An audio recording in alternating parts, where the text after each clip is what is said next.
L'amendement qu'on va pas.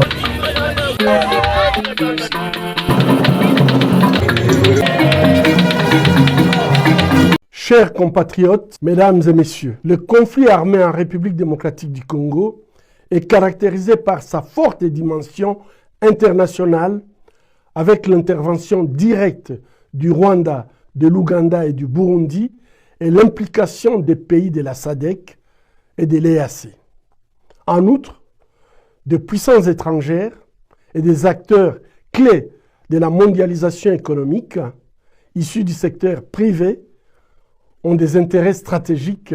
pour les minerais critiques présents dans les sous-sols congolais, notamment dans le cadre de la transition numérique et énergétique, mais aussi dans les industries de la défense et du spatial. Ainsi, les efforts à déployer pour parvenir à une solution durable à la grave crise multidimensionnelle que traverse la République démocratique du Congo devront également avoir une forte dimension internationale. Toute tentative de réduire le conflit en cours dans l'Est de la République démocratique du Congo à un conflit interne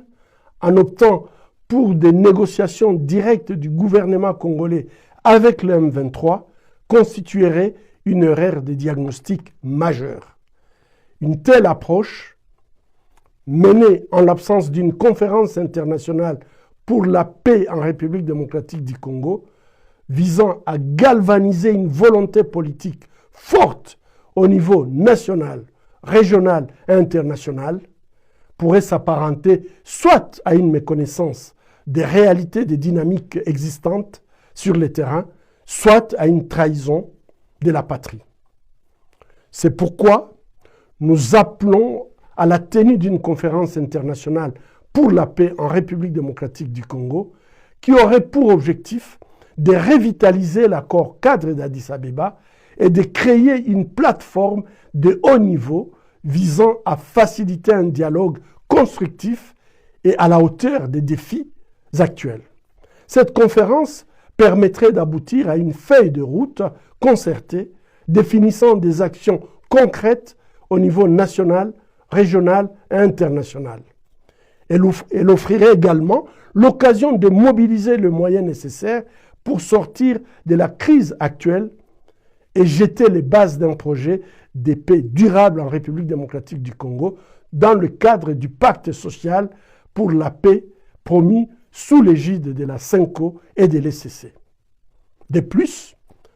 les différents mécanismes de suivi de l'accord cadre d'Addis Abeba mis en place pour garantir une mise en œuvre effective et de bonne foi des engagements de toutes les parties devront être revitalisés avec le soutien des pays et des institutions partenaires de la RDC, notamment les co-garants de l'accord cadre d'Addis Abeba.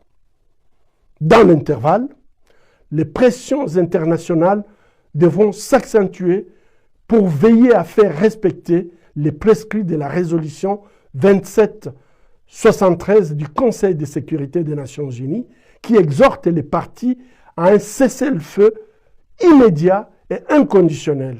et demande à la force de défense rwandaise de cesser de soutenir le M23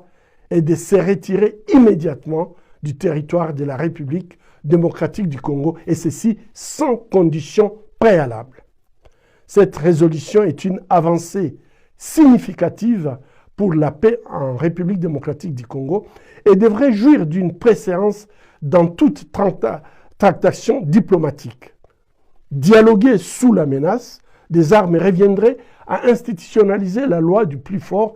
et à conférer une légitimité à l'agression et à l'occupation illégale. Une fois ce cadre international solidifié et les différentes échelles des responsabilités clarifiées à travers un sommet international de haut niveau, des négociations directes pourraient alors être envisagées, incluant tous les groupes armés, y compris le M23, la société civile, les partis politiques et le gouvernement congolais. Cette démarche s'inscrirait dans l'esprit des initiatives diplomatiques menées sous l'égide du président angolais João Lourenço, dont nous saluons les efforts. Toutefois, pour garantir une paix durable, ces négociations devront s'insérer dans le cadre des principes fondamentaux de la Charte de l'Union africaine, garantissant la souveraineté et l'intégrité territoriale de la RDC. Procéder autrement reviendrait à mettre la charrue avant le bœuf, une démarche qui risque d'accélérer et de légitimiser la balkanisation de la République démocratique du Congo ou le processus en cours d'annexion de Kivu. Ainsi, nous invitons les acteurs impliqués dans la crise et dans les tentatives d'y mettre fin, d'éviter la répétition des erreurs du passé pour ne plus léguer aux générations futures des compromissions qui hypothéqueront une fois de plus à la nation congolaise son droit à disposer d'elle-même et à vivre en paix. Je vous remercie.